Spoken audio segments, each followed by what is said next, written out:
Poštovane dame i gospodo, moja tema nosi naslov Smisao postojanja i strategija NATO u Evropi. Razmatranje ove teme moguće je naravno sa različitih aspekata. Ovom prilikom pristupit će se prvo kroz analizu dokumenata i nekih izjava i drugo sagledavanjem praktičnog delovanja alijanse.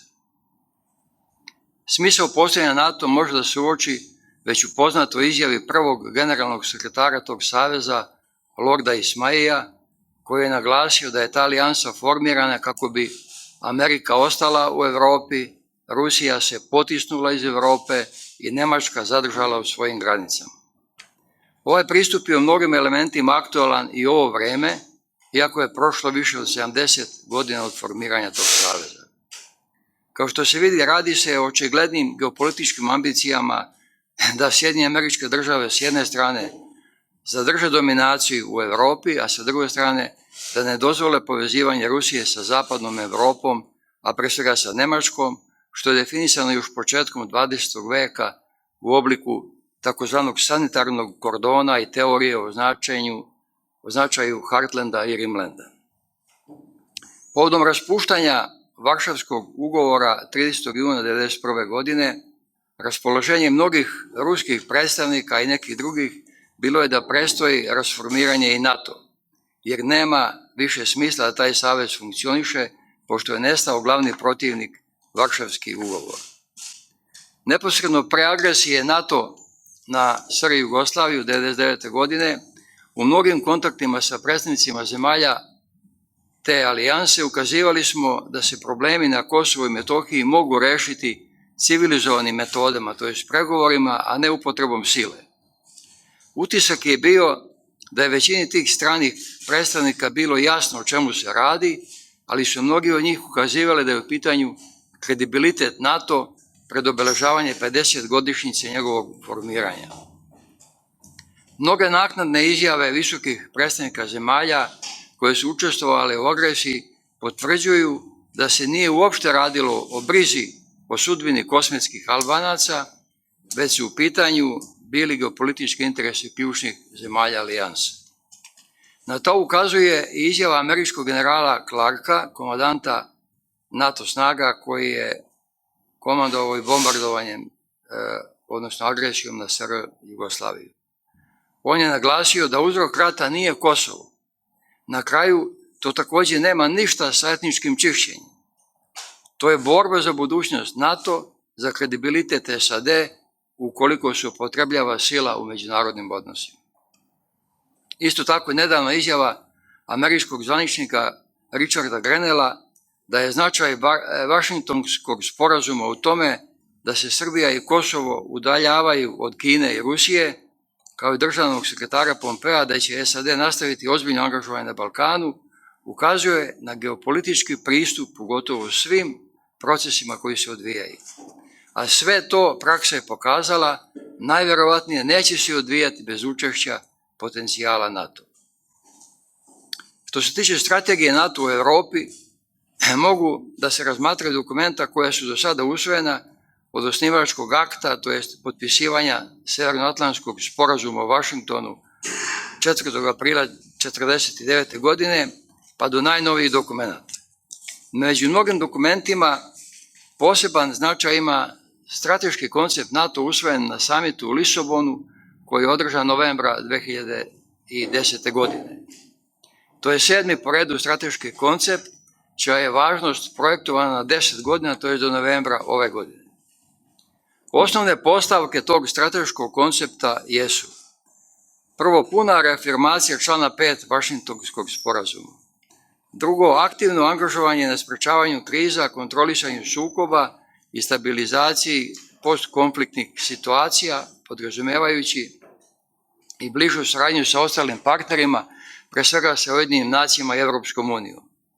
Stvaranje mogućnosti za veće političko angažovanje partnerskih država i povećanje njihove uloge u planiranju operacija pod mandatom NATO u kojima daju doprinos. Četvrto, opredeljenost alijanse za svet bez nuklearnog oružja, uvažavajući princip dovoljne sposobnosti odvraćanja. Peto, privrženost politici otvorenih vrata. I šesto, neophodnost neprekidnog sprovođenja reformi radi stvaranja delotvornije, efikasnije i fleksibilnije alijanse. Tu je definisano i da su osnovni zadaci alijanse: prvo, kolektivna odbrana, drugo, upravljanje krizama i treće, kooperativna bezbednost. Na određen način strategija NATO u Evropi može da se vidi i iz još dva dokumenta: Strategija nacionalne bezbednosti Sjedinjenih Američkih Država i globalne strategije za spoljnu i bezbednosnu politiku Evropske unije. Strategija nacionalne bezbednosti Sjedinjenih Američkih Država iz decembra 2017. godine afirmiše pre svega predizborni slogan predsjednika Trumpa Amerika na prvom mestu. NATO se tretira u okviru razmatranja prostora Evrope kao savez slobodnih i suverenih država. Ističe se da su Sjedinjene Države privržene obavezama definisanim u članu 5 Vašingtonskog sporazuma, kao i to da će NATO ojačati kada svi članovi preuzmu veću odgovornost za svoj doprinos u zaštiti zajedničkih interesa i vrednosti. U globalnoj strategiji za spoljnu i bezbednosnu politiku Evropske unije iz juna 2016. godine NATO se pominje 10-ak puta, a posebno se naglašava: kada je reč o kolektivnoj odbrani, NATO ostaje primarni okvir za većinu zemalja članica. U isto vreme odnosi Evropske unije i NATO ne mogu da idu na štetu bezbednosnoj i odbrambenoj politici onih članica koje nisu u NATO. Evropska unija će iz tog razloga produbiti saradnju sa Severnoatlantskom alijansom u pogledu komplementarnosti, sinergije i punog poštovanja institucionalnog okvira, inkluzivnosti i samostalnosti u odlučivanju. U tom kontekstu Evropska unija kao bezbednosna zajednica treba da bude ojačana. Evropski bezbednosni odbrambeni napori treba da omogući Evropskoj uniji da deluje samostalno, u isto vreme doprinoseći akcijama i učestvujući u njima u saradnji sa NATO. Kredibilnija evropska odbrana od suštinske važnosti za zdravo transatlantsko partnerstvo sa Sjedinjenim Državama. Kada je u pitanju taj odnos NATO i Evropske unije, indikativno je što do sada nije uspela ni jedna inicijativa za evropskih oružanih snaga. Pri razmatranju ovako ozbiljnih tema nužno je imati u vidu i razliku koja se ispoljava između stavova izraženih u tim dokumentima i praktičnog delovanja.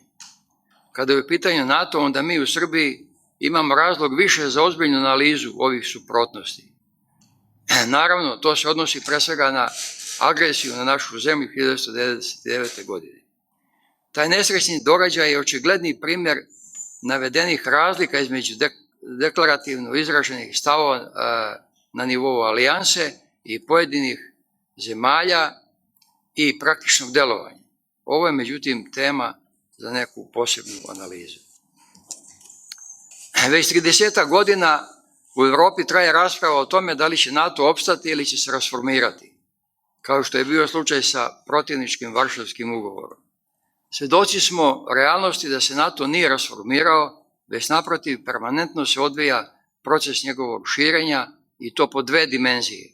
Prostorna, koja podrazumeva da je sve više članica te alijanse i sada ih ima 30, i problemska dimenzija koja podrazumeva da se NATO bavi sa sve više pitanja, od početnih odbrambenih pa sve do ekonomskih, geopolitičkih, pa čak i vrednosnih. Da li će se NATO i dalje širiti ili će postepeno opadati njegov uticaj, zavisi od mnogo činilaca, od kojih su oni geopolitičkog karaktera naročito bitni.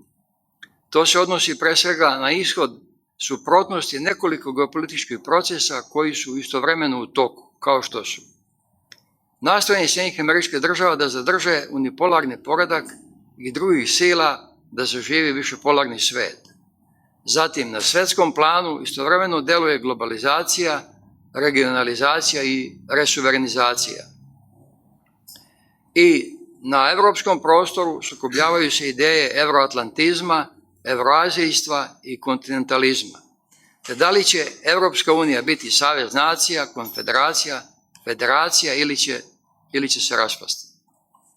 Ima mišljenje da će na ishod borbe ovih suprotstavljenih procesa pa i sudbine NATO u mnogome uticati predstojeći američki izbori, raspoloženja američkih i evropskih elita, korporativnih interesa, određenoj meri i delovanja struktura alijanse u Briselu. Na razlike u strukturama NATO ukazuju stavovi Trumpa, Macrona i Erdogana povodom samita alijanse u Londonu decembra 2019. godine. Trump je prozivao zemlje koje ne izdvajaju dogovoreni procenat bruto nacionalnog dohotka za vojne potrebe. Macron je delovao u skladu sa svojom izjavom o tome da je NATO u stanju moždane smrti, dok je Erdogan branio soliranje Turske povodom sukoba sa Kurdima u Siriji. Ako tome dodamo i tvrdnju bivšeg savjetnika za nacionalnu bezbednost SAD Johna Boltona da postoji mogućnost da predsjednik Trump povuče Sjedinjene Američke Države iz NATO, onda postaje jasno koliko je složena situacija i u samim strukturama alijanse. Za bezbednost Evrope bilo bi dobro ako bi se smisao postojanja NATO tražio u preventivnom delovanju, korektnoj debati i saradnji sa svim evropskim činiocima, pa čak i sa onima koje sada u toj alijansi definišu kao svoje protivnike. Na primjer, bilo bi dobro da NATO reaguje povodom izjava albanskih predstavnika o tome da se mir može sačuvati samo ako Srbija prizna Kosovo. A kao što vidimo, tih reakcija nema. S druge strane, postanje bezbednosti u Evropi neće biti dobro ako se sa strane alijanse bude gledalo sa razumevanjem prema raznim provokacijama oružanih sukoba u mnogim zemljama, pri čemu je gotovo uvijek podržavana strana koja se bori protiv organa legitimne vlasti. To je naročito opasno kao u slučaju sukoba na prostoru prethodne Jugoslavije, ako se pristrasne ocjene potkrepljuju nizom svesnih manipulacija i neistina, a onda se to uzima kao povod za širenje, jačanje i angažovanje oružanih potencijala NATO. Oni analitičari koji površno cene situaciju tvrde da je angažovanje NATO dovodilo do prekida lokalnih sukoba. Međutim, suštinsko je pitanje da li bi do tih lokalnih sukoba uopšte i dolazilo da nije bilo razumevanja i podrške određenim stranama u sukobu od strane nekih centara moći iz uticajnih zemalja NATO. Očekivati je da će se po inerciji nastaviti sa pozitivnim ocjenama delovanja i smisla postojanja NATO, pre svega od strane elita onih zemalja koje su nedavno pristupile toj alijansi. Ali isto tako nastavit će se i kritičke ocjene na račun alijanse, kakve se sve češće mogu čuti posljednjih meseci. Kao i mnogim drugim poslovima, čini se da će ključni uticaj na smisao postojanja i strategiju NATO u budućnosti imati pre svega Sjedinjene Američke Države. U svakom slučaju treba računati s tim da će na evropskom prostoru, pa i šire, još dosta dugo delovati NATO sa navedenim i mnogim drugim kontroverzama. Hvala na pažnji.